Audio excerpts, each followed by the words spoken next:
pueden disculpar. De la virtualidad. Se pueden Retomamos, disculpar. estábamos a punto de hablar del silencio, mira qué cosa. Sí, excelente. Mira, te vuelvo a leer la pregunta, por si alguno de los que alguno no estaba, la retomamos Florencia ahora. dice que el psicoanálisis resiste, tiene razón. ¿Qué van a hacer un Sí. par de hackers contra todos nosotros? Nada. Bueno, escuchen, la primera de las dudas que nos mandaron es esta. ¿El analista soporta o rompe el silencio del paciente? Lo que yo iba a comentar, ahora me acuerdo, perdón, pero te iba a decir esto, que lo que iba a comentar, es que en general hablamos del silencio del analista, no del silencio del paciente. Me sorprendió esa pregunta. Está buenísimo ese tema, sí. Pero me parece que está bueno pensar qué hacemos con el silencio del paciente. Lo primero que a mí me deja pensando esta pregunta es que algo nos produce el silencio, ¿no? Que tenemos que empezar a pensar si lo vamos a cortar, si lo vamos a romper. Digamos, ¿no? Ya algo nos produce el hecho de que el paciente se quede en silencio. Bueno, ahora sí, ibas a hablar. No, nada más para empezar a pensar estos temas. Yo creo que lo primero que nos produce el silencio del paciente en términos generales, hay distintos tipos de silencio, ¿no? Es decir, no es lo mismo el silencio reflexivo, que te das cuenta cuando alguien está pensando en alguna cuestión y por eso no está diciendo nada, a un silencio más resistencial, ¿no? Que en términos generales creo que nos produce cosas, como decías recién, porque tiende a ser incómodo. ¿No? Te encontrás con la persona y decís, bueno, lo escucho, o hable, o como sea que ustedes inicien sus sesiones, y la persona no dice nada, ¿no? Y se queda en silencio, y a veces el analista también se queda en silencio, entonces se genera ese silencio incómodo en el medio de la sesión que, me parece que un poco a eso se refieren, como, ¿qué hacemos con eso? ¿Cómo pensamos esos momentos? ¿No? Sí, a ver, lo que podríamos decir en principio es que así como no toda palabra tiene el mismo valor, ¿sí? No todo silencio tiene el mismo valor. ¿Sí? Y en ese punto es lo que dice Juan Manuel, ¿no? Estoy leyendo ahí, no es lo mismo el silencio de un piano que el de la guitarra. Y en ese punto efectivamente puede haber un silencio reflexivo, y con ese silencio no hacemos nada, digamos. Tiene que ver con el ritmo, digamos, Claro. ¿no? del habla, cada uno tiene sus tiempos. Pero también puede haber un silencio que sea resistencial. Ahora, ¿cómo discernir eso? ¿No? Podemos discernir cuándo es resistencial y cuándo no. En todo caso, sí me parece que cuando creemos que ese es un silencio más resistencial, ¿sí? Podemos preguntar, podemos interrumpir el silencio. El silencio no es sagrado, esto me quedo pensando, ¿no? No tiene por qué ser sagrado. Nosotros podemos interrumpir ese silencio con una pregunta, con un comentario. Incluso a mí me parece que habla bien de nuestro trabajo, que nosotros podamos romper el silencio y no creamos que el silencio es algo sagrado, ni en el paciente, ni en el analista. ¿Sí? Todo depende de qué uso se haga de eso. Digamos, ¿sí? O sea que a priori no podría decir ni sí ni no, solo estemos advertidos de no hacer sagrado el silencio, que me parece que fue un gran problema durante muchos años, ¿no? Especialmente del lado de los analistas, por supuesto. Sí, sin lugar a dudas. Y que genera estas situaciones que yo te decía recién, como de donde se empieza a generar esta lógica de, bueno, si él se mantiene en silencio, yo me mantengo en silencio, y a ver quién rompe el silencio primero, ¿no? Y si de eso se trata, estamos 25 minutos de la sesión en silencio, como si el hecho de incomodar en sí mismo al paciente tuviese un valor terapéutico per se. Me parece una idea bastante ilusoria. Y para no rodear demasiado la situación, yo quisiera dar... Esta noche vengo muy técnico, no sé bien por qué. No me pregunten muy bien por qué, pero bueno. Así que voy a decir un poco lo que pienso con respecto a esto y también las otras dudas. Yo siento que yo les voy a compartir un poco cómo yo tiendo a romper el silencio, ¿no? Sobre todo si es silencio resistencial. Alejandro pregunta, ¿qué entendemos por silencio resistencial? Yo entiendo, en eso me considero relativamente freudiano, digamos. Entiendo por resistencia cualquier cosa que impida el flujo asociativo del paciente. ¿Sí? O sea, entiendo por resistencia cualquier cosa que impida o bloquee el flujo asociativo. Entonces yo siento que si venía hablando de cierta cosa y de pronto se mantiene en silencio, ¿se acuerdan que Freud decía? nadie en Occidente se queda con la mente en blanco. Entonces, si no está diciendo, está pensando y no está diciendo, no está siguiendo la regla fundamental. Porque lo que nosotros le pedimos es, mire, usted trate de decir todo lo que le venga a la mente. Entonces, yo puedo suponer que le está viniendo algo a la mente y no me lo está contando. ¿Sí? Entonces, yo eso entiendo, Alejandro, por silencio resistencial. Y el comentario que quería hacer es que en general suelo hacer dos tipos de intervenciones bien concretas cuando siento que está este tipo de silencio. Lo primero es esperar unos segundos, porque también puede ser que la misma cadencia discursiva, como decía Lara recién, haga que, bueno, yo hago pausas y de pronto puedo seguir hablando y después hago otra pausa.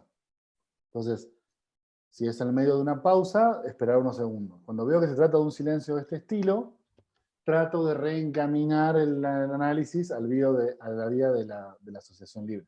Entonces suelo preguntar dos cosas. La primera que suelo preguntar es, ¿te quedaste pensando en algo? ¿O se quedó pensando en algo? ¿Sí? Un poco ingenuamente, porque yo ya supongo que sí. Si en la misma sesión tengo que usar otra vez el mismo recurso porque hay otro silencio, ya soy un poco más directo y pregunto directamente, ¿en qué te quedaste pensando? ¿No? Está bueno eso que vos decís, de que es un poco tramposa la pregunta porque vos ya supones que se quedó pensando en algo, ¿no? Y pensaba que no solamente sobre el silencio, sino sobre cualquier otra cuestión. Eso es interesante. Nosotros intervenimos ya suponiendo, ¿sí? Lo cual no quiere decir que eso que suponemos luego se verifique, digamos, ¿no? Pero la intervención es ya suponiendo desde las suposiciones que podemos tener por la teoría que manejamos, digamos, ¿no? Pero digo esto porque si no aparece como ¿no se escucha? Está silenciado. ¿Pero te silenciaste vos solo? Ah, ok, ¿por qué te silenciaste? No sé qué estás diciendo. A mí se me escucha bien, pero él hace una Ahí especie de está, diálogo perdón, conmigo. perdón. Es que iba a Ah, tomar mate, entonces silenciarme y después no me di cuenta que no podía volver al mundo de la... ok, ok. Perdóname. Bien, bueno, me perdí, no sé Sí, qué estaba disculpame, diciendo. no No, sabía no cómo pasa nada. interrumpirte para no arruinar tu intervención, perdón. No, no pasa nada, no pasa nada. Bueno, se me fue, ya va a Lo que volver. estabas planteando es cómo uno puede suponer teóricamente ciertos elementos antes de la práctica. Claro que siempre, digamos, antes de la intervención está la suposición del analista, ¿no? Y esto me parece que es importante, hablando de clínica y hablando de dirección, porque si no, no está orientada, no está orientado el trabajo, ¿verdad? Si no tenemos una suposición. Digo esto porque muchas veces yo escucho, no sé si te pasa, pero en las supervisiones yo lo escucho mucho. Bueno, le dije al paciente algo porque se me ocurrió. ¿Qué haces, Mica? ¿Cómo estás? Sí, la apuesta. ¿No? Se me ocurrió, en ese momento se me pasó por la cabeza, quería ver cuáles eran los efectos, ¿no? Como sin suposiciones. Entonces me pareció interesante cuando decía, bueno, le pregunto porque supongo que... Pero este punto que vos planteas es sumamente interesante, porque a mí sabes a qué me hace acordar al texto de Kuhn de las revoluciones científicas, donde él justamente lo que plantea es esto que vos estás diciendo. Lo que dice él en realidad es, no es que haya aproximación clínica, vamos a llamarle en nuestro contexto, sin paradigma. Lo que puede suceder es que nosotros tengamos tan interiorizado el paradigma que no nos demos cuenta que tenemos un paradigma. Entonces ese es el peor paradigma, es el paradigma que uno ignora, ¿no? Totalmente, totalmente de acuerdo. Que es un poco cuando los analistas hablan de la realidad, viste que hay analistas que hablan de la realidad. Dicen, las cosas son así, los pacientes son tal cosa, los analistas son tal otra. Y se olvidan esto que vos decís, que dependiendo de la perspectiva teórica donde uno tenga, todo esto va a significar cosas diferentes, ¿no? Totalmente. Ahí Laura dice algo, ¿no? Quizá lo difícil es separar las... Ay, se me fue. Las suposiciones como apuestas analíticas de los efectos de la falta de abstinencia. Claro. Bueno. Espera, porque... me pareció enseguida el comentario de Laura. Ok. Bueno, podríamos avanzar por ahí, pero no sé si querés que tomemos... No sé si me quedo pensando en el comentario de Laura, ¿no? Quizá lo difícil es separar las suposiciones como apuestas analíticas de los efectos de la falta de abstinencia. ¿Difícil para quién, Laura? Me quedé pensando. ¿Por qué decís que es difícil eso? ¿No? Los analistas efectivamente hacemos apuestas a partir de nuestras suposiciones, siempre y cuando, digamos, esas apuestas sean desde las suposiciones sostenidas en la teoría, ¿sí? Y no las suposiciones sostenidas en lo que a mí me pasó cuando era chiquita, no habría demasiado problema, digamos, ¿no? Pero me parece que ahí la clave es en qué nos sostenemos los analistas, ¿no? Para operar. Claro. Bueno, que es un poco de lo que... no es casualidad que estemos hablando justo de eso, ¿no? Es decir, cuáles son, o sea, ¿debemos o no debemos dirigir? Si suponemos que no dirigimos, ¿no estamos igualmente dirigiendo? O sea, creo que en realidad todo esto se engloba en de lo que venimos a hablar hoy, ¿no? Bien, sí, querés Por ahí avanzar un pregunta poquito María con José si el paradigma desconocido por el analista es resistencia del analista. Yo diría que en resistencia en el sentido que lo plantea Lacan, sí, en el sentido del desconocimiento de la propia posición, como decía Lacan, ¿no? De la posición de sujeto. Si ignoramos la posición de sujeto que nosotros suponemos que es la que rige en nuestro consultorio, de cierta forma la resistencia. es un poco resistencial. Claro. Totalmente, totalmente. Avanzamos con la pregunta siguiente, con las que tenías vos. Pues Dale. podríamos seguir, digamos, con los comentarios, pero Sí, hay igual la algunas seguimos preguntas. intercalando con esto del silencio después, pero te leo la segunda. Dale. También nos habían planteado. Uy, cuando leí esta pensé, ¿qué opinará Lara de esto? Vamos a discutir seguramente. ¿Tiene algún lugar técnico instrumental el yo del paciente en la dirección de la cura? Qué pregunta, qué tremenda Esa es pregunta. una pregunta difícil. Esa es la pregunta difícil. Un valor técnico instrumental. El Claro, yo ¿tiene del... algún lugar técnico instrumental el yo del paciente en la dirección de la cura? A mí me parece que sí. A mí me parece que lo tiene. ¿Sí? ¿Por qué? Digo, en general nosotros lo que decimos es nosotros trabajamos con el sujeto, no con el yo, a grandes rasgos, digamos, ¿no? Sin embargo, a mí me parece que tiene un valor instrumental el yo. Por ejemplo, en la instalación de la transferencia. Digo, hay un primer movimiento de instalación de la transferencia que requiere, para mí, del pasaje por el yo, digamos, ¿no? De un trabajo con el yo que después va a apuntar a otra cosa, digamos, pero que requiere de un pasaje por el yo, porque, digo, el señor, la señora que viene a analizarse, que viene del mundo, del sentido común, de la calle, qué sé yo, tiene que entrar en la lógica del inconsciente, ¿no?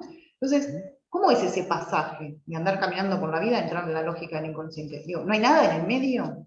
¿Sí? A mí me parece que para poder adentrarnos en la lógica del inconsciente necesitamos trabajar con el yo. ¿Sí? Y poder trascender al yo, por supuesto. ¿Sí? Pero eso no es sin pasar por el yo, no es sin armar cierta vertiente imaginaria de la transferencia, ¿sí? Ciertas maniobras que permitan la confianza. Yo muchas veces, cuando hablamos en algunos grupos de la transferencia, lo que planteo es, ¿te acuerdas cuando Lacan en el seminario 11, en la clase 18 de PAI 2, no me acuerdo la fecha, Lacan se pregunta en torno a qué gira la confianza, ¿no? Del paciente al analista. Empieza, para hablar de sujeto supuesto saber, ¿no? Pero la pregunta es en torno a qué gira esa confianza, ¿no? Y a mí siempre me dio la sensación de que es necesaria, en primera instancia, la confianza del paciente con el analista y que eso no va de suyo. Yo creo que ahí sí interviene el yo. ¿Sí? Es necesario entrar a dialogar con el yo para entrar en ese terreno de la confianza que después va a pasar a otro trabajo, un trabajo que tiene que ver con lo simbólico. Y creo que a veces lo queremos sortear, ¿sí? Y entonces armamos un lío bárbaro porque intentamos ir como de 0 a 100 en un minuto, digamos, ¿no? Ah. Como producir rápidamente la torsión, digamos, al inconsciente de la nada, ¿sí? De la lógica del sentido común al inconsciente sin paradas intermedias. Ahí me parece, ¿no? Que tiene un uso instrumental el yo. No sé qué pensamos. Sí, está bueno eso que decís. Y Mauro te pregunta no sé si nos puedas tirar algunas ideas, pero sobre cómo se genera esa confianza o cómo podríamos propiciarla. Hay un elemento que yo creo que está como un poco dejado a un lado, ¿sí? Pero para mí es muy importante. Algunos de ustedes me da como un poco casi de pudor hablar de esto nuevamente, porque con algunos de ustedes lo he hablado muchas veces, que es el tema del tono, ¿no? Del tono con el que abordamos, lo voy a decir así, del tono con el que abordamos esas primeras charlas con un paciente, ¿no? Preguntaban sobre las entrevistas preliminares, era una de las preguntas que teníamos para hoy, respecto a la importancia de las entrevistas preliminares. No voy a ir a tanto, no le voy a llamar entrevistas preliminares, pensemos en las primeras charlas, ¿sí?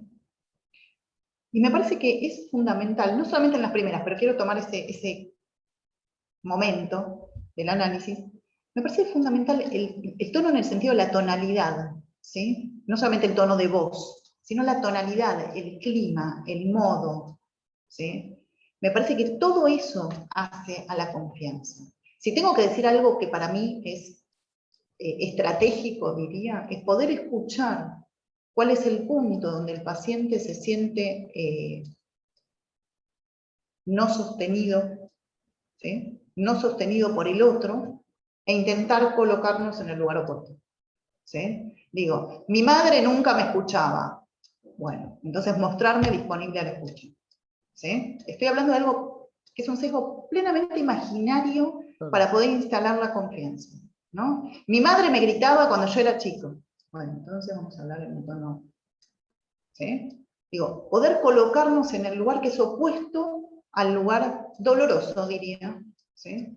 Porque no me parece mal que hablemos de dolor, del paciente, para poder instalar esa primera confianza. Ahora, eso requiere de muchas cuestiones, ¿no? Porque requiere de un modo, requiere de una disposición del analista que no tiene solamente que ver con lo que estamos acostumbrados a hacer, que es la escucha, ¿no? La escucha, el significante, bla, bla, bla. Sí, claro. Yo estoy antes de eso, lo que estoy planteando está mucho antes de eso. Si nosotros antes no preparamos en el campo, no hay posibilidad. ¿Juan, fuiste vos el que hizo esta pregunta o no? ¿De la que estamos hablando? Dice silencio. Bueno, No, sí, Juan ya me planteaba una parecía. pregunta sobre el silencio. Es interesante pensar toda esta dimensión imaginaria de la transferencia.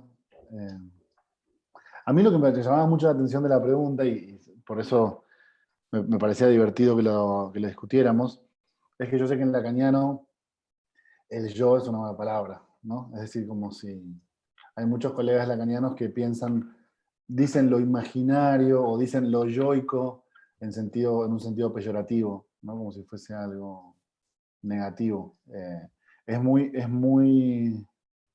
Mirá lo que dice Karina, la ternura. Sí, Karina, estaba pensando en eso, qué Eh, bueno eso que Es trajiste. Sí. potente, es muy potente. Pero yo sí, por eso, cuando a mí se me planteó la pregunta, yo no fui tanto por el lado que vos lo pensaste, sino lo pensé, por ejemplo, en teorías no lacanianas. Obviamente, la psicología del yo, por ejemplo, ¿no? Sí, sí. Obviamente. Bueno. Vieron que están bastardeados últimamente y que Lacan le pega tanto.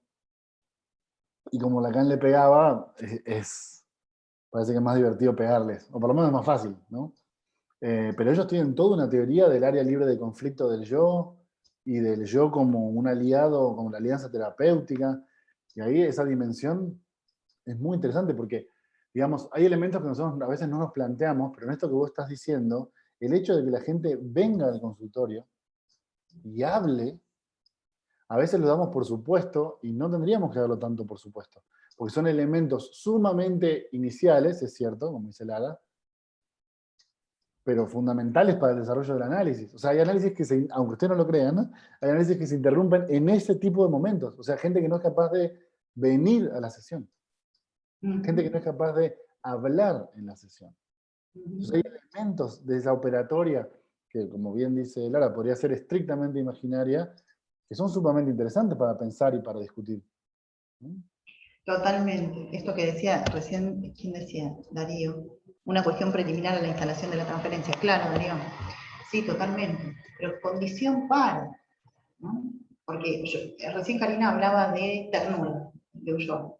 Y no se me había ocurrido esa palabra, es muy linda. Yo suelo usar amabilidad, ¿no? cierta amabilidad. No solamente ser amable, ¿sí? Sino poder mostrar que nosotros estamos ahí, con una actitud de mucho respeto respecto de que alguien venga a contarnos lo que le pasa, ¿sí? Y de mucho respeto respecto de las dificultades que eso tiene, como decía Juan Manuel, ¿no? Claro. Digo, damos por sentado que la gente sabe hablar, ¿no?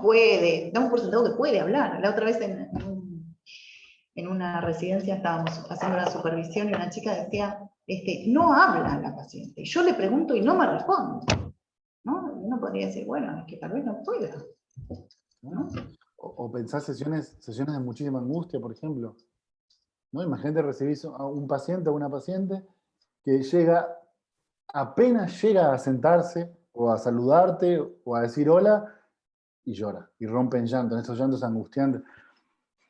Está bien, es cierto que no serían las típicas coordenadas analíticas en los términos lacanianos que siempre planteamos, ¿no? Pero no pueden ser inicios de análisis, eso, digamos.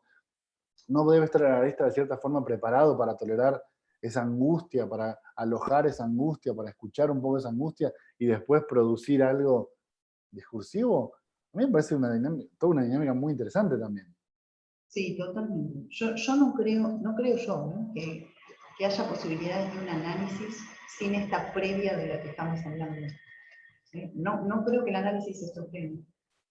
Es más, considero, por ahí es un prejuicio, que si un análisis se sostiene sin estos elementos de instalación de esa primera confianza, que es un pasito mínimo, pero indispensable para mí, si el análisis se sostuviera, yo creo que es un ejercicio intelectual. Claro. Mi hija me hizo un jueguito de palabras. Qué va, qué inteligente. ¿No? Que no pase nada. Hay algo que por ahí se pierde un poco, que es la dimensión del afecto, ¿no? Eso te iba a decir, justo te iba a decir. Pero bueno, no es casualidad que Lacan haya sido tan crítico del elemento afectivo del clinismo, y no es casualidad que el clinismo haya acusado a Lacan de eliminar los afectos como un punto central del tratamiento, ¿no? Es una pelea que tiene mucho sentido, me parece.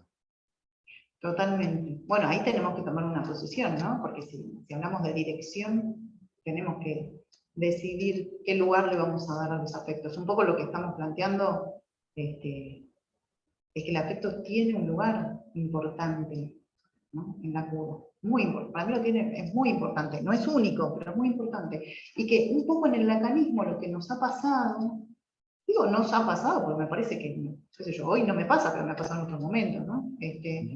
Es el fanatismo por el significante, y en otros momentos el fanatismo por lo real, por el goce o por lo que fuera, termina siendo que no entremos en esta otra dimensión que yo considero que sí que es muy necesaria. Y yo quería plantear un tema más sobre la cuestión del yo. Bueno, habría que ver qué pensás vos, ¿no? Cómo lo podemos pensar, pero yo siento que igual hay ciertos elementos de la voluntad del paciente que se sostienen a lo largo del tratamiento también, y que no son, claro, en general no son los que más tocamos, porque en general tendemos a operar con el inconsciente, ¿no? Pero creo que son ciertos elementos que rondan todo el tiempo la cuestión del análisis también. O sea, ¿qué quiero decir con esto? Hay ciertas resistencias, por ejemplo, que son conscientes, ¿no? Hay ciertas resistencias que son yoicas y conscientes, la parte consciente del yo. Entonces, ahí hay algunos elementos racionales, por llamarlo de alguna forma, o yoicos, o imaginarios, que después siguen rondando el análisis en distintos momentos para mí. Sí, totalmente. Y después está la otra parte del yo que no hablamos todavía, que es lo que tiene que ver con la contracara, digamos, ¿no? Si nosotros consideramos el yo como un elemento, por un lado instrumental y técnico, digamos, pero para eso tienen que estar dadas ciertas condiciones de constitución del yo. Digamos, que esto es otro elemento que no pensamos. Eso es genial. Este punto, adelante, porque es genial. Te escucho. A ver, digo, nosotros no pensamos, como no pensamos en el yo, entonces tampoco pensamos en qué nivel, si cabe la expresión de constitución del yo, estamos, según el paciente con el que estemos trabajando. Entonces, ¿qué hacemos? Terminamos trabajando como si fueran neurosis, ¿no? Con un yo constituido al modo de la neurosis, como si fueran neurosis, no sé, cuadros en donde hay lo que llamamos, lo que nosotros en alguna charla hemos llamado fisuras yoicas, ¿no? Digo, empezamos a trabajar con la vía significante, con la interpretación, el fantasma, el no sé qué, ¿sí? En cuadros donde damos por supuesto el yo, porque nosotros damos por sentado que el yo está constituido, está armado, ¿no? Sin preguntarnos qué pasa, ¿sí? Y nos encontramos, si pudiéramos preguntarnos, con fisuras yoicas, fisuras en ese proceso de constituciones, en esas operatorias de constitución del yo, que terminan dándonos por resultado cuadros que nada tienen que ver con la neurosis de transferencia, ¿sí? Y con una clínica que nada tiene que ver con la neurosis de transferencia, y mientras más abordamos esa clínica con esos pacientes que presentan fisuras yoicas, más andamos en la fisura, digamos. Claro, se empieza a derrumbar todo, Se obviamente. derrumba todo, pero porque Sí, nosotros no pensamos en el yo. No sé. yo estoy completamente de acuerdo en ese punto. La gente que está sumada ahora, que participa del seminario donde analizamos los escritos 2, no me dejará mentir. Yo el otro día les decía, justamente hablando de este tema, que obviamente las críticas de Lacan a la psicología del yo son muy importantes, muy interesantes, y hay que hacerlas, y hay que plantearlas, pero que, digamos, es posible pensar que el yo es una instancia falseadora, imaginaria, no sé qué, pero no saben qué lindo que es tener un yo. Es decir, hay gente que no tiene esta instancia falseadora. Y el tipo de problemas que se genera no tenerla es todo un tema que tendríamos que charlar también, ¿no? Entonces, Totalmente. creo que es bueno hacer esta crítica al yo en este sentido lacaniano, sin perder de vista que también hay otro tipo de situaciones clínicas donde yo últimamente tiendo a pensar que la propuesta de Lacan es sumamente útil en neurosis de transferencia, como le llamaría Freud, ¿no? Es espectacular ahí. Pero después también pienso que hay otro tipo de padecimientos, vamos a decirlo así, donde no sé si funcionaría tan bien. Bueno, mira, justo ahí María José dice, tírenme un centro sobre la dirección de la cura de las neurosis que no están bien constituidas, ¿sí? Es decir, las que presentan, en este caso estamos hablando de estas, ¿no? Las que presentan fisuras yoicas. Entonces Juan Manuel dice que él cree que, digamos, desde la teoría lacaniana nos quedamos un poco dificultados para trabajar con esos cuadros, ¿no? Bueno, yo tengo una propuesta. Después la charlamos todos juntos, nos reunimos en otro momento y la discutimos, la propuesta, ¿está bien? La charlamos. Pero vos y yo vamos a compartir nuevamente este año un seminario juntos que va a empezar, un curso que va a empezar ahora en breve, en 10 días más o menos, ¿sí? Donde decidimos hablar de las modalidades de padecimiento subjetivo. ¿Sí? Sí. Bueno, después cuento un poquito de ese curso, pero lo que quería decir es lo siguiente. Una de las clases va a ser sobre fisuras yoicas, ¿sí? Y en este caso va a estar a mi cargo esa clase. Y yo creo que ahí le doy una vuelta a la posibilidad, no, quiero aclarar que no es de mi autoría, es una articulación mía en todo caso, ¿no? Pero creo que le doy una vuelta a eso que vos estás planteando, ¿sí? A la posibilidad de pensar desde Lacan, ¿sí? ¿En qué consisten esas fisuras yoicas? ¿Cuáles son las dificultades de constitución del sujeto que llevan a que el yo no pueda constituirse como sí se constituyen las neurosis de transferencia? ¿Cuáles son los fenómenos clínicos que se presentan en esos cuadros? Y alguna pequeña indicación respecto de una dirección de la cura posible, ¿no? Bueno, va por ahí la clase, por eso lo tomaba, ¿no? Interesante, estaré muy al tanto de eso. Estoy abierto a que lo discutamos. Yo, ¿sabes por qué no lo pienso tan así? Quizás, digamos, por lo que he leído últimamente de autores que en general podríamos llamar lacanianos, ¿no? Digamos, como, yo siento que estas fisuras, que un poco como están preguntando en el chat, menciono rápidamente más o menos como a qué nos estamos refiriendo. Dale. Siempre es difícil hablar de estos temas, ¿no? Pero, por ejemplo, estructuras clínicas que presentan muchísima angustia, que presentan muchísimas dificultades en los tiempos entre sesiones, por ejemplo, ¿no? O sea, son pacientes que uno trata de no ver una vez por semana porque esos tiempos suelen ser muy duros para este tipo de pacientes. una caracterización también que a mí me gustaba bastante, se usaba antes, ahora ya no sé si se usa en psicoanálisis, era esta idea de borderline. ¿Te acordás que plantean los Sí, ingleses en claro, a mí una, me gusta. como que no termina de ser, o sea, no es una estructura gravemente psicótica, digamos, pero tampoco es una histeria, ¿no? Es una cosa que anda Ujú. medio ahí, que cuando anda más o menos, la situación más o menos compensada y con no mucha angustia, funciona relativamente neuróticamente, podríamos decir, pero cuando hay momentos de mucha angustia, la cosa se resquebraja como más fácilmente. Entonces yo lo que a veces Ujú. siento, pero bueno, esto todo a disposición de que después escuchemos lo que tenés para plantear en tu clase, ¿no? Pero lo que yo a veces siento es que esta técnica que siempre va hacia el significante, que deja un poco de lado lo afectivo, que deja un poco de lado la contención de la angustia, a veces siento que puede como terminar de limar más la fisura, ¿entendés? Totalmente, porque justamente son cuadros donde necesitamos un muy buen trabajo sobre lo imaginario. Claro. Tal vez el problema sea ese, que necesitamos un muy buen trabajo sobre el imaginario y que nosotros como analistas no estamos preparados, Vamos a comprar. no estamos formados, eso quiere decir, ¿no? No nos preparan ni nos preparamos para trabajar sobre lo imaginario, nos preparamos para trabajar sobre lo simbólico. Casi que no nos interesa lo imaginario. Es que te digo que hay una visión como medio peyorativa del imaginario, ¿no? Peyorativa, sí. La escucho generalmente, como, bueno, eso es imaginario. Sí, para arte delante colectivo también es imaginario y no te lo recomendaría para nada. Pero bueno. Totalmente, totalmente. Bien, ¿seguimos? Bueno, ¿querés que planteemos la próxima? Dale, dale. Hay algunas cosas interesantes en el chat. Las vamos articulando, si te parece, mientras los Sí. vamos charlando. Acá tengo la próxima duda. Ah, esta también es muy técnica. A ver qué te parece. Yo pensé algunas cosas sobre esto. La tercera es transferencia e intervenciones del analista. Que quiero Dale, te aclarar una escucho. cosa, que quiero aclarar cómo yo lo pensé. Yo pensé intervenciones del analista sobre la transferencia. Eso es lo que yo entendí, como momentos de interpretación del analista sobre la transferencia, ¿no?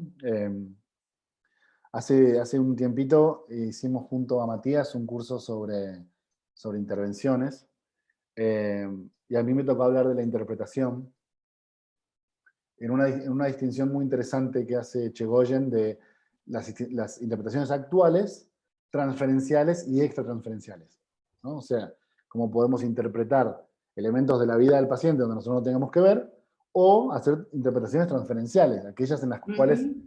el analista se ve inmerso dentro de la lógica del caso en el paciente. Así que me pareció una pregunta interesante, ¿no? Como, yo siento que es incómodo siempre porque nos implica a nosotros. Y no sé Ujú. si que los analistas nos ¿Y enseñan podrías como dar algún perdón, por ahí es mucho lío acá, pero podrías dar un ejemplo de eso? de interpretación transferencial? Claro, sobre la Sí, transferencia, sí. sí, sí, sí. Lo primero que me viene a la mente es el epílogo del caso Dora. ¿Se acuerdan que Freud dice, ah, yo no alcancé a ver la transferencia? Yo le tendría que haber dicho. Ahí lo dice un poco, digamos, primera interpretación transferencial de la historia. Bueno, podríamos no ser tan duros con el viejo Freud, pero dice algo como, usted ahora está haciendo una transferencia, me está viendo a mí en el lugar del señor K, ¿no? Ujú. Entonces, sí, algo en ese sentido, como son las típicas interpretaciones que tienen por intención explicar los elementos inconscientes que se dan dentro del dispositivo, donde el analista participa como un elemento más, ¿no? O sea, es decir, Y qué finalidad tienen esas intervenciones? lo mismo que toda interpretación, revelar algo del inconsciente. O sea, que Ujú. algo de lo que es inconsciente para el paciente advenga a la conciencia. Por Ujú. ejemplo, si en este momento, no sé, suponete que, me voy a pensar un caso, el otro día tenía uno real, iba a inventar algo, pero esperen, déjame pensar si no tengo uno verdadero. Te hago una pregunta de algo que se me ocurre, a ver si Sí, es por dale. acá. En el caso del hombre de las ratas, cuando Freud le dice, cuando al paciente le cuesta contar el tormento de las ratas, Freud le dice, yo no tengo ningún afán por la crueldad, ¿no? Ah, ahí dice, mira, Darío trae el mismo ejemplo. ¿no? Podría ser, se me ocurre, una intervención sobre la transferencia. Sí, sí, podría ser. En Está alusión bueno. al capitán Gruel, ¿no? Claro, exactamente. Para mí, ahí en eso Freud es como sutil, ¿no? Porque lo que le está diciendo negativamente es, usted me ve ahora como si yo fuese el capitán, ¿no? Se lo plantea de una forma invertida.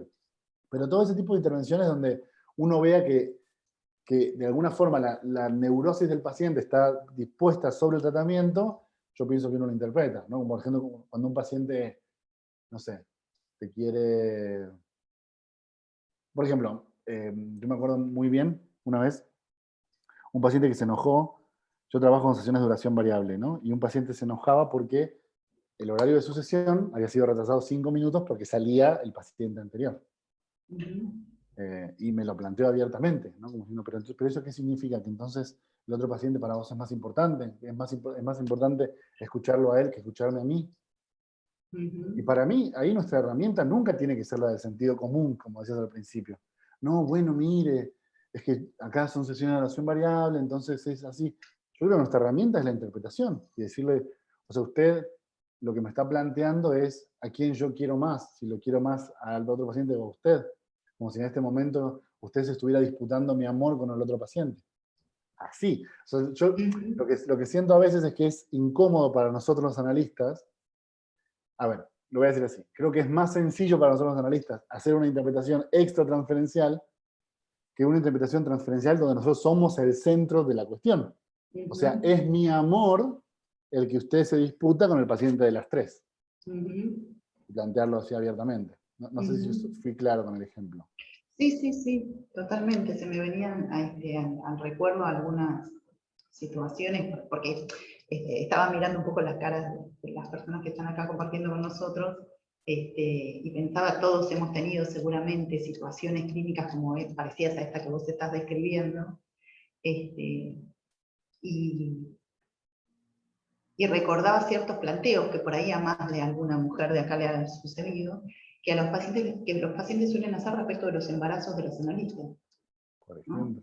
Ahora que vos estás embarazada, entonces no me vas a poder atender no sé qué, ¿no? Bueno, son todas esas situaciones que se presentan tomando al analista y sobre las cuales hay que intervenir, efectivamente. Exacto, yo lo que pienso, que es un poco la idea que yo trato de compartirle siempre, es en el estilo que cada uno tenga, ¿no? En la forma en que cada uno se sienta más cómodo de hablar y la forma de decirlo, ¿no? Pero sí hay que intervenir, hay que decir algo con respecto a que por qué la llegada de este nuevo niño va a hacer que usted quede desplazado, de alguna manera, ¿no? O sea, como ustedes lo quieran decir, pero esos son los elementos para mí que uno no puede pasar por alto, porque aun cuando son incómodos porque nos tocan a nosotros, son centrales para revelar ciertos elementos inconscientes. Aunque ya sea en el orden del amor o en el orden del odio, ¿no? Totalmente, totalmente de acuerdo. Totalmente. Muy interesante.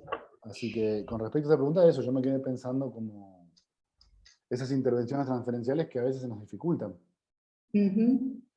Sí, yo cuando leí esa pregunta que decía algo así como intervenciones, supongo que para poder estar en función del analista en estas situaciones es necesario el análisis. Sí, Isabel, espera, voy a tomar el comentario de Isabel. Vale. Ella lo que dice es que para poder hacer este tipo de intervenciones hay que estar en análisis, ¿puso Isabel o...? No, hay que haberse Es analizado. necesario el análisis personal. Bueno, ahí Isabel toca un punto que a mí me parece muy interesante, ¿no? Que es si es necesario o no es necesario el análisis personal, bueno, y para qué sería necesario si lo fuera, para mí lo es, pero sí, para estas cosas lo es, porque Juan Manuel dice, a nosotros nos resulta más cómodo, ¿no? Intervenir con cuestiones que no nos implican que cuestiones que sí. Ahora, efectivamente el análisis personal facilita, ¿sí?, que nosotros nos podamos incluir en esos análisis como se requiera, ¿sí?, de modo tal que eso no, de modo tal que no sintamos nosotros implicada nuestra subjetividad, ¿sí? Digo, si se requiere decirle al paciente, usted se está disputando el amor con el otro paciente por mí, le podemos decir eso, y si tenemos que hablar en voz bajita, hablaremos, y si tendremos que decir algo un poco más fuerte, lo diremos, ¿sí? Y todo eso que lo podamos hacer tiene mucho que ver con el análisis personal, ¿no? En principio, como muchas veces yo comento, con el trabajo en el análisis personal que podemos hacer sobre la demanda, la que pesa sobre nosotros. ¿Sí? Porque digo, si yo tengo que ser, supongamos, aplicada, medida, prolija, bla, bla, bla, después cuando tengo que hacer una intervención que salga de esos parámetros, se me va a complicar muchísimo, ¿no? Cuando yo le tengo que decir algo al paciente, bueno, recuerdo una viñeta hace mucho tiempo, un paciente que viene y dice que fue a otro analista, a otra era mujer, otra analista, y que él se fue de allí porque esta mujer le pareció débil, ¿no? Y que las mujeres débiles lo ponen muy nervioso, ¿no? Un tipo con mucha potencia se presentaba, muy adinerado, con mucho poder, ¿no? Y que esta analista que le hablaba de esta manera, tan pausada, tan tierna, tan no sé qué, a ella le parecía una inexperta y como débil. Bueno, y estuvimos hablando un poco de eso. Y ya en la primera o en la segunda entrevista, él hace un comentario, se pone, hace un comentario con mucho énfasis, digamos, sobre algo que estaba contando, entonces se empieza a enardecer, ¿sí? Y se pone muy enfático, y en un momento dice, porque si yo quiero, hago tal cosa. ¿Sí? No, lo que me dice es, porque mira que si yo quiero, hago tal cosa, ¿eh? Y yo te dije, amenazas acá no. Bien, volvamos a lo que decía hace un rato, cuando situaba algo de la transferencia en el tema más imaginario, ¿no? Pues yo decía, ¿cómo armamos la confianza? Ese tipo no sintió un espacio de confianza cuando el analista se presentaba débil. No sé por qué, porque yo hasta ahí no tengo idea de qué significa esa debilidad, no tengo la menor idea. Pero el tipo me dijo que eso no le dio confianza. ¿Sí? Me tengo que parar en otro lugar. Ahora, ¿cómo hago para pararme en otro lugar si yo estuviera, por ejemplo, demandada a ser una persona suave, delicada? No ¿Se podría. entiende? Digo, el análisis, claro, el análisis personal ahí motoriza la posibilidad de que después nuestro trabajo como analistas, que nosotros seamos flexibles, digamos, como analistas. Claro. ¿No? Para mí la palabra clave es flexibilidad. Yo estaba pensando en lo mismo, digamos. Porque si básicamente lo que nosotros hacemos es prestar nuestro cuerpo para que sobre él se depositen elementos de neurosis y de transferencia, cuanto más flexible sea ese cuerpo para poder recibir e interpretar esas proyecciones, mejor, digamos, ¿no? Totalmente. Mayor posibilidad de análisis va a haber. Y sumado a eso, dale vos. No, me quedé pensando qué lindo modo de pensar la finalidad de un análisis, ¿no? Que el cuerpo esté más flexible, digamos, ¿no? Sí. Ese trabajo que el análisis hace que termina haciendo algo del cuerpo que es otra cosa, más flexible. Sí, para mí es un Duele elemento menos. central del análisis en general y del análisis de los analistas, idealmente también, ¿no? Claro, sí, Oscar, efectivamente, te respondo que sí a lo que estabas diciendo, me hizo un comentario sobre lo que me recién. Bien, ¿continuamos? ¿Tenés ahí otra pregunta? Espera, es que Mauro había hecho una pregunta que me parece interesante que quisiera responder, que es sobre los pacientes que se ponen violentos con agresiones verbales. Eso está buenísimo porque, digamos, acá, bueno, hay un tema de estilo, ¿no? Otra vez. Como, fíjense, tomemos la intervención de Lara. Ella lo que hace es posicionarse imaginariamente en el polo contrario del que supone que el analista anterior cometió el error para alojar la fantasía de debilidad que tenía este hombre, ¿no? Fíjense, voy a tomar este ejemplo para que vean cómo ella lo hace directamente representando la imagen, que es una modalidad de intervención, y la otra forma podría ser, por ejemplo, interpretando la imagen. ¿Sí? Es decir, lo que nosotros les queremos transmitir con esto es que lo importante es la idea, el objetivo que ustedes tengan cuando van a hacer la intervención. Después, el estilo de cada uno para plantearlo, obviamente tiene que ser el estilo, que también creo que se desarrolla un poco con la experiencia y un poco con el análisis personal, tiene que ser el que le haga sentir cómodo, porque si no, terminamos interpretando acartonadamente, como interpretaba nuestro analista, o como interpretaban nuestros profesores. Y ese creo que puede ser un gran error.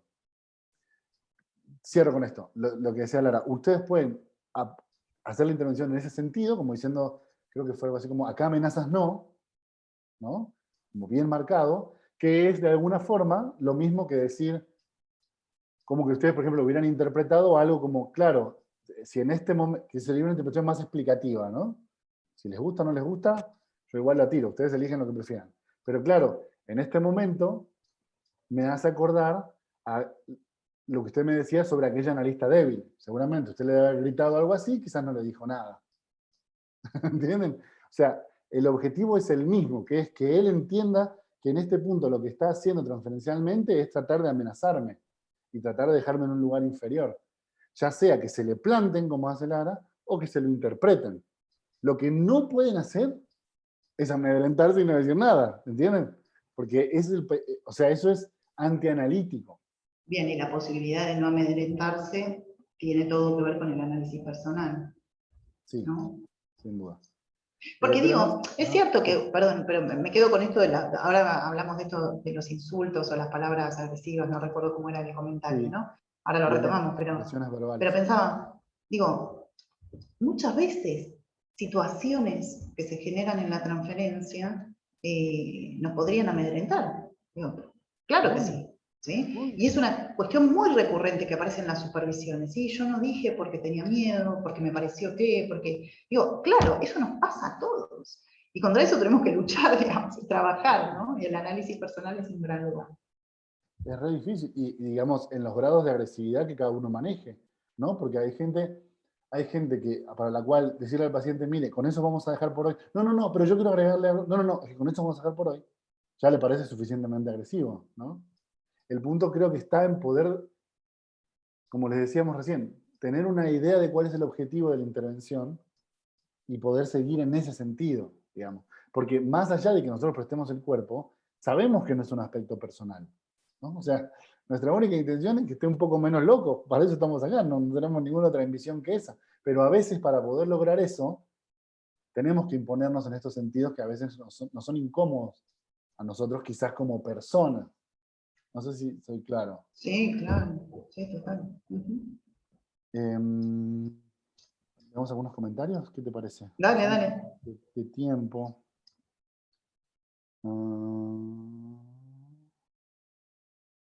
Bueno, Darío dice que Juan Manuel rescate algo de Chegoyen me hace pensar que estos espacios están fuera de la ortodoxia lacaniana. Sí, por supuesto. Eso y Y otras cosas te podrían hacer pensar que están fuera de la ortodoxia, ¿no? sí, el último, el manual de técnica de Chegoyen, que además en las últimas ediciones ya incluye a Lacan, ¿no? Claro. Yo me acuerdo ver videos, de Chegoyen murió hace un par de años, yo me acuerdo ver Ujú. videos de Chegoyen viejito, viejito, diciendo, a mí Lacan me llegó tarde, pero no por eso lo estudió menos. Así que léanlo, porque es una lectura interesantísima. Mariano dice, y cuando dice yo te estoy pagando, esa es buenísima. Quiero contarles un ejemplo ahora. Es una forma de violencia, como que eso lo habilita todo. Sí, exactamente, la cuestión del dinero también es bastante característica de este tipo de personajes a los que se refería Lara hace un ratito, ¿no? Yo me acuerdo que atendía en una época a un paciente que cuando venía, en general tenía una actitud como de bastante rivalidad, sobre todo intelectual, ¿no? Solo que siento que a medida que fueron avanzando las sesiones sentía que no ganaba mucho en ese terreno, entonces se desvió más hacia el terreno económico, Económico. donde me ganaba un poco más. Y me acuerdo que al final de una sesión me dijo algo así como, sacaba un fajo grande de billetes, que superaba por mucho lo que pagaba él de su sesión, los contaba delante mío, me los daba y me decía, Tomás, hoy te lo ganaste. Esos elementos hay que interpretarlos. La cara de todos, vos ves la cara Sí, sí, sí, cuando no, es que contás era eso. terrible, era terrible. Pero bueno, ¿qué trato de decir con esto? Las piñas vienen todo el tiempo, es lo que decía Lara. O sea, las piñas van a venir todo el tiempo. Y nuestra única herramienta frente a... Y esto lo digo en serio, ¿eh? Yo siempre me río mucho, pero esto de verdad es que es en serio. No tiene ningún sentido que después vayamos corriendo con Lara para supervisar y le digamos, ay Lara, mira lo que me dijo el paciente, o que hagamos nuestro grupo de psicólogos amigos, ay, miren lo que me dijo este paciente. Eso no sirve para nada, se lo juro.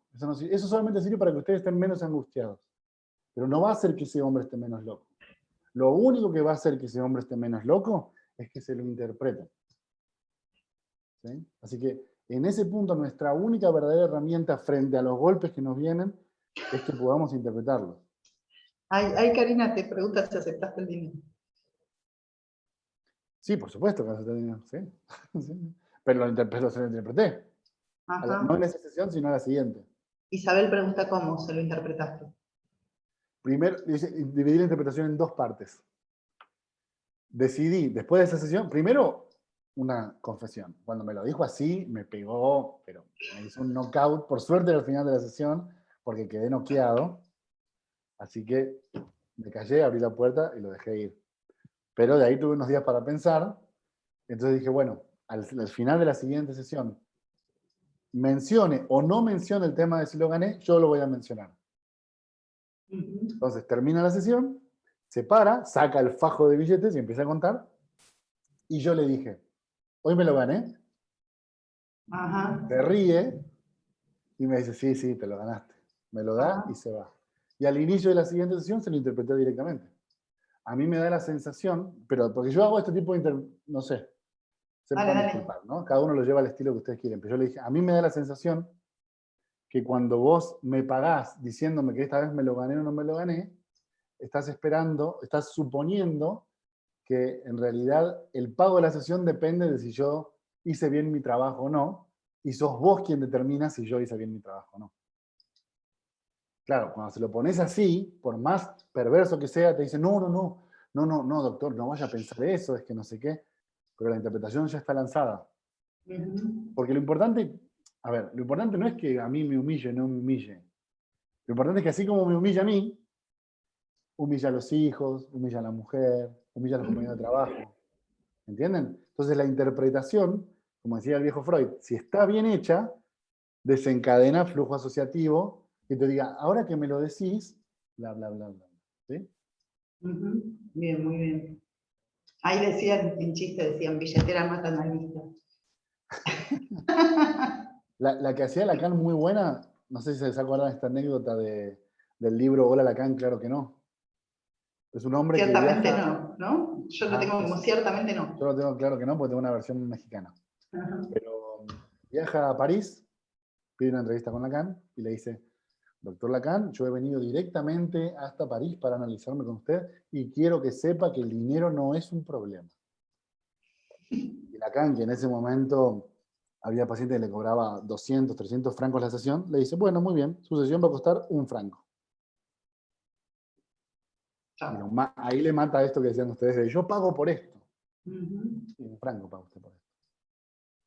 Sí, yo pensaba algo en relación a este paciente que vos comentabas, ¿no? Bueno, hoy te lo ganaste, ¿no? Porque te da el dinero. Y pensé algo como en esa línea, ¿no? Porque está interesantísimo lo que plantea Juan Manuel respecto de los estilos. Cuando nosotros creemos que la intervención es creativa, ¿no? Y muchas veces se habla del arte de analizar. Yo diría que tiene un margen de creatividad en este punto, digamos, ¿no? Seguramente cada uno de nosotros frente a esa misma situación intervendría de un modo distinto, con distintos estilos, ¿sí? Ahora, si nosotros nos ajustamos a cierta teoría, la dirección de la intervención sería la misma, ¿sí? Claro. Más allá de la diferencia de estilos, esto es lo que estamos charlando, ¿sí? En ese punto imaginé por un segundo esa situación, ¿no? El paciente viniendo y dándole la plata o dándome la plata y diciendo, hoy te lo ganaste, y yo lo primero que imaginé es tomar el dinero y decir, no, no me lo gané, pero quedar con el dinero igual, ¿se entiende? Porque hay un punto en donde el paciente, esto que vos decías en la segunda intervención, ¿no? Al otro día, a la otra vez, hay un punto donde el paciente cree que hay una relación entre lo que paga y lo que el otro hace, ¿no? Entonces hay que romper esa relación, esa idea de yo pago según lo que el otro haga, ¿sí? Y además lo establezco yo, como bien dice Juan Manuel, ¿sí? Hay que romper esa relación entre esas dos ideas, ¿sí? Bien, ¿cómo lo hagamos? Depende del estilo de cada quien, digamos, pero la idea es esa, ¿no? Exacto. O sea, que no es, digamos, esto que estamos planteando no es ninguna genialidad, es la idea de Lacan de la táctica y la estrategia, ¿no? O sea, tal cual. Digamos, las tácticas pueden variar dependiendo de cada uno de nosotros. las palabras, uno intervendrá haciendo un chiste, otro te pondrá un poco más serio, ¿no? Da un poco igual. Lo que no cambia es lo que dice Lara, hacia dónde vamos con esta interpretación, que es marcarle cómo él supone que hay una unión entre que él cuando paga puede hacer lo que se le canta, digamos, ¿no? Totalmente. Ahí Laura dice algo. Pienso que Lara tiene un estilo de actuar la transferencia, mientras que Juan Manuel apunta a interpretarla. Interesante. Está bueno eso. Sí, está interesante, Laura, eso que planteas. Ajá. Está bueno. Bien. ¿Tenés algo ahí? Vamos a ir cerrando, si te parece, ¿no? Bueno, vamos cerrando. Yo de lo que tenía anotado son todas. No sé si querás que retomemos con alguna del chat. Dale, dale. Retomamos alguna en el chat y vamos cerrando. Dale. ¿Qué leo yo cualquiera? La que a mí me... Sí, claro. Controlar buena mala interpretación, buenísimo. En ese momento de interpretación puede generar un silencio resistencial. Acuérdense que Freud decía sobre lo bueno de mala interpretación y el silencio. Ustedes no, lo que determina que una interpretación sea buena o sea mala no es la aceptación del paciente, ¿no? Porque esa aceptación puede ser absolutamente mediada por la transferencia. Si yo creo que Lara es la mejor psicoanalista del mundo y veo todos los cursos que ella hace, Lara va a decir bla, bla, bla, y yo voy a decir, sí, claro, Lara, tienes razón, cómo no toma toda mi plata, cómo no vine antes de este consultorio, ¿no? Entonces, una transferencia positiva puede generar que el paciente les diga que sí, cuando la interpretación en sí misma no genera nada. Entonces, lo que valida que la interpretación sea buena o no es si produce flujo asociativo. Si genera silencio resistencial, habría que ver por qué genera silencio resistencial. También hay veces que ustedes tienen que pensar que cuando lanzan interpretaciones muy fuertes, eso es una especie de knockout. Y yo les sugeriría acompañar el knockout con nos vemos la próxima. Porque tampoco hay que pegarles en el piso a los pacientes, ¿no? O sea, si ya le dieron el golpe, ya está. Ya lo pueden dejar ir. Sí, no, me quedé pensando en esto que vos decías de que una intervención se verifica por el flujo asociativo que viene después, digamos, ¿no? Sí. Pero lo que pensaba es esto, y cuando la intervención apunta a la pérdida de goce, ¿no? Cuando apunta a la caída, ¿no? A la pérdida del sentido, ¿viene el flujo asociativo? ¿Se entiende lo que estoy preguntando? No sé bien cómo sería una interpretación a la pérdida. Bueno, doy un ejemplo sonso, pero recuerdo un sueño que interpreta Freud de una paciente, y la paciente había soñado con ser esas, ¿no? Entonces Freud le dice, lo que usted quiere es ser esas, ¿sí? Ser esas, otras mujeres, ¿no? Aludía a otras mujeres, ser esas. Digo, y probablemente en algún momento devinieran asociaciones, ¿no? Pero lo que se produce ahí es como una especie de corte. Siempre devienen asociaciones después. Pero, Claro. pero se entiende que hay como un instante de, cerezas. De Beans, Listo, acá. ¿no? Bastante como de Beans. Exactamente, sí. Claro. exacto, ¿no? Pero para mí, bueno, yo ya nos estamos metiendo demasiado en temas que... Pero yo lo que ahí pienso es, para mí la interrupción temporal de la sesión es un elemento, es una herramienta más. Entonces, si yo te diría, si vos consideraste que ese nivel, que tu intervención generó ese nivel de Beans, y acompañémoslo con un cierre de sesión y ya es perfecto, es un regalito hermoso. Es canción, decían recién, ¿no? Claro. Perdón, te interrumpo, ¿está bien? Alguien decía Mercedes, ¿es canción? Preguntaba, ¿no? Sí. O sea, es canción en el sentido de interrupción, lo que los lacanianos llaman corte, o sea, interrupción temporal de la sesión. Hasta acá, Claro. acá vamos a dejar hoy. Yo lo que veo, nada, pues qué sé yo, pero bueno, todo lo que yo digo tómenlo con pinzas. Pero yo diría, si ustedes tiran el golpe entra bien, y ese golpe ven que después de unos segundos de knockout puede generar algo de, ahora que dijiste lo de esas, me acordé de mi mamá, porque yo en este momento de mi vida aprovecharía esa asociación. Si ven que el golpe es tan fuerte que queda knockout, tampoco sean malditos. Terminen la sesión ahí y que la asociación venga la próxima, como dice Lara, no importa, ¿no? Ajá, está buenísimo. Yo no sé, bueno, lo pueden comentar ahí en el chat, ¿no? Pero te estaba escuchando y estaba pensando, qué bueno podamos hablar de esto. No pasa muy seguido y por lo menos no tengo muchos recuerdos de que años atrás existiera esto, ¿no? Que podamos hablar de, bueno, yo lo hago así, yo lo hago así, a mí me parece que, yo lo leo de esta manera, ¿no? Pensaba, bueno, hoy acá somos 120 personas que estamos charlando y pensando, digamos, cómo intervenir. Entendemos que hay ciertas reglas de juego, pero me parece súper interesante que podamos hablarlo de esta manera. Está bueno ese ejercicio, es cierto. Bien, bueno. Muchas, elegiste una última, ¿cómo hacemos? ¿Están escribiendo? Dale, última y nos vamos. Dale. Ah, ahí alguien levantó la mano, Franco. ¿No? ¿Puede ser?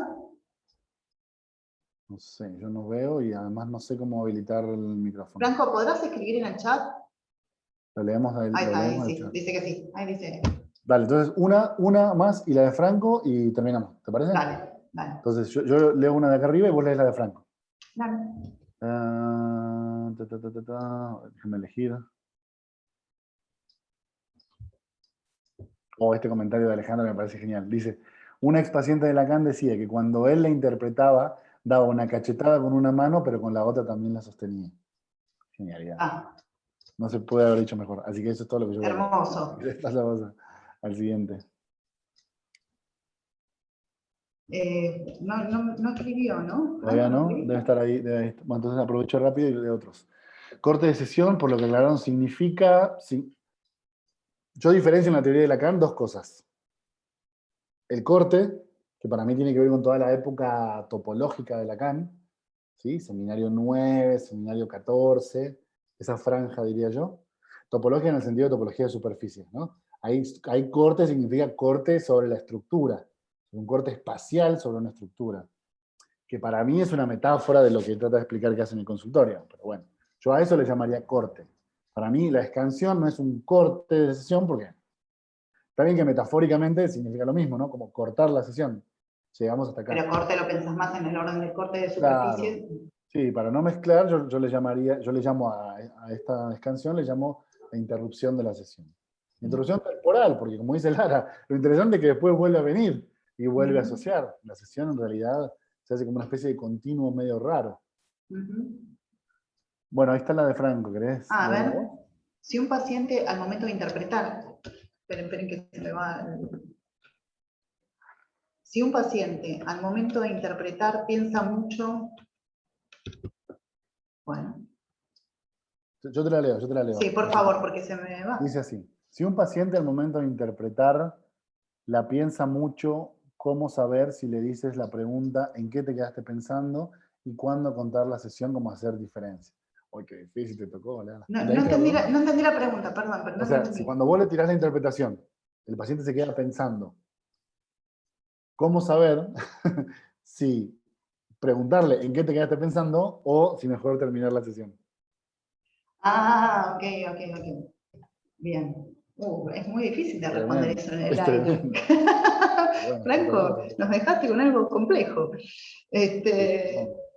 A ver, me parece que una cosa es en el fluir de la charla, por decirlo de alguna manera, en el fluir de la charla con el analista, de repente se hace un silencio, entonces uno le dice en qué te quedaste pensando, ¿no? Se interrumpe algo como del movimiento, diría yo. Como de la cadencia, ¿no? Exactamente, ¿no? En que venía la conversación, ¿no? Es como si yo ahora estuviera explicando algo y de repente... Exacto. ¿no? Y uno dice, che, falta algo acá.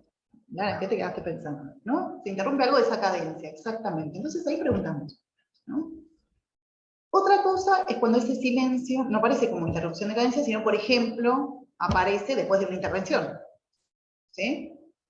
Que ahí me parece que vale la pena sostenerlo el silencio. Sostenerlo no es sostenerlo al infinito, ¿eh? No hace falta sostenerlo hasta pasado mañana. Depende del caso. ¿Sí? Pero ahí sí me parece que vale la pena que se escuche ese silencio. ¿Sí? Cuando nosotros intervenimos, yo creo que es importante que el silencio se oiga como silencio. ¿Sí? Porque si no queda como borroneada la intervención, el efecto, todo pasa muy rápido. Yo suelo pensar como la temporalidad de la pausa en el análisis, ¿no? Como el tipo habla, y nosotros intervenimos y pausa. Después seguimos, no es que no seguimos más, pero ¿no? Hay lugares en donde tenemos que accionar la pausa, ¿sí? Eso era algo que se me ocurría, no sé si vos querés comentar algo. Yo quisiera agregar una última antes de cerrar, de esto que preguntaba Franco. Me surgió con lo que vos respondías. Justamente escansión es un término que Lacan toma de la poesía. Escandir significa contar los versos. Entonces, es interesante lo que decía Lara, porque uno puede venir hablando y en cierto momento pausar, y eso no significa que no vaya a venir algo después. Pero ustedes pueden también, por ejemplo, como dice, hacer ni siquiera una gran interpretación, hacer una intervención y que el paciente diga algo que genere como una especie de punto final. Por ejemplo, imagínense que Lara dice algo y el paciente dice algo como, claro, ahora entiendo por qué me pasó eso.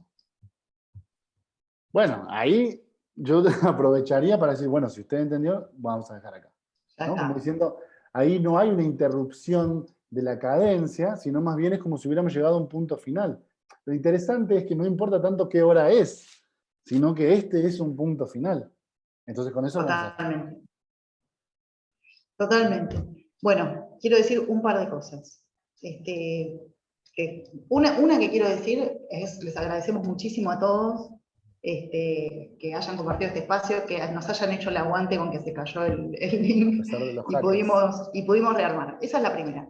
La segunda, para los que estudian conmigo ya lo saben, y los que no, los invito. Si ustedes entran a Instagram, a psicoanalista JM Martínez, lo pueden seguir a Juan Manuel, ¿sí? Y lo pueden seguir en YouTube, no me acuerdo dónde ahora él dirá, pero tiene unos videos que son increíbles. ¿Sí? Muchas gracias. Ustedes saben que yo los recomiendo en general en los grupos, así que síganlo, eso es lo que quería decir. Respecto del curso, alguien preguntó ahí el próximo curso que voy a dar. El próximo curso que voy a dar lo voy a dar con Juan Manuel, empieza más o menos en 10 días, es sobre los modos de padecimiento subjetivo. Vamos a tener 4 clases más un encuentro por Zoom, las 4 clases son grabadas. ¿Podemos decir los temas? ¿Podemos decir los temas? Sí, síntoma, inhibición, angustia y fisuras yoicas. Esas son las 4 clases: síntoma, inhibición, angustia y fisuras yoicas. Van a ser 4 clases grabadas que uno las puede ver cuando quiera, y después sí tenemos un encuentro por Zoom al final para charlar sobre las cuestiones que hayan quedado pendientes. Y después lo siguen a Juan Manuel, yo estoy en Lara Lisenberg en Instagram, o en la Big Data, que muchos de ustedes conocen, que es el espacio desde el cual estamos trabajando para ofrecer distintas actividades y para que ustedes ofrezcan actividades. La Big Data es un espacio donde no solamente proponemos actividades a las que ustedes se pueden sumar, sino que gestionamos actividades que ustedes quieran hacer. Quieren dar un curso, quieren dar una charla, quieren presentar un libro, quieren armar un conversatorio de algo, qué sé yo, nos escriben a lacambigdata@gmail.com, hola, me gustaría hacer esto, y nosotros los acompañamos y gestionamos el proyecto de modo gratuito. Esto aclaro porque a veces preguntan, ¿pero cuántos? No se cobran de modo gratuito. Bueno, colegas, nos vemos en otro momento. Muchísimas gracias por el acompañamiento. Juan Manuel, nos vemos pronto. Mil gracias, será la próxima. Que estén un muy beso bien. Grande a todos. Gracias por estar. Chao, chao. Nos vemos.